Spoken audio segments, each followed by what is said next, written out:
A pleasant good morning and thank you for joining us today. I am Letitia Humphreys from the Antigua and Barbuda Meteorological Services and with a little update on the tropics for you this morning. So as of 10 a.m. this morning, we had Hurricane Beryl still at Category 1 status, was located just about 29.7 degrees north, 95.7 degrees west. We see Beryl here just making landfall on the coast of Texas.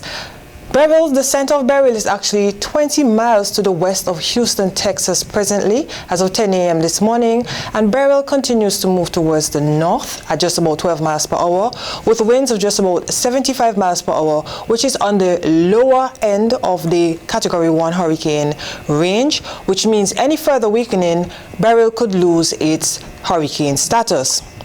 That is actually the forecast for Beryl over the next couple of hours.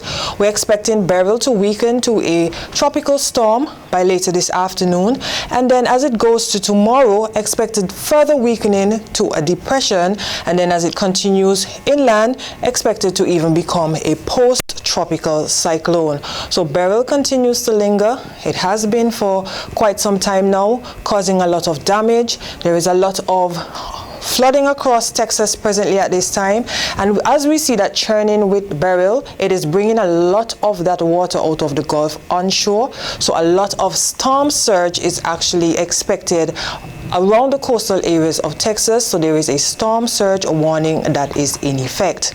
Now, what's going on across the rest of the tropics? We have a few tropical waves. One in particular affected us this morning, a very active one.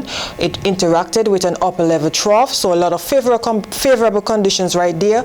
A lot of thunderstorm activity occurring just in the region of the northeastern Caribbean this morning. So a lot of rainfall as well. It was a lovely morning, but as the day continued to progress, that tropical wave continues to move towards the west. There is another tropical wave that is riding solo at this time in the main development region. It is marginally active and expected to move across the area over the next couple of days. Here's a look at our radar for what transpired this morning when I mentioned about those heavy rains. The heavier rain started after midnight, but as we got to mid-morning, most of the activity moved towards the west of the area. We can see St. Kitts and Nevis and even Anguilla and St. Martin still being affected, and to a lesser extent as well Montserrat still being affected by that tropical wave. But for us here in Antigua and Barbuda, the chance of showers is decreasing as we gradually go throughout the day. The Saharan dust is also going to be a big factor over the next couple of days. Behind those tropical waves, that one that just moved across our area is moving at 10 to 15 knots, or just about 15 to 20 miles. So it's bringing that dust with it as it moves across the area.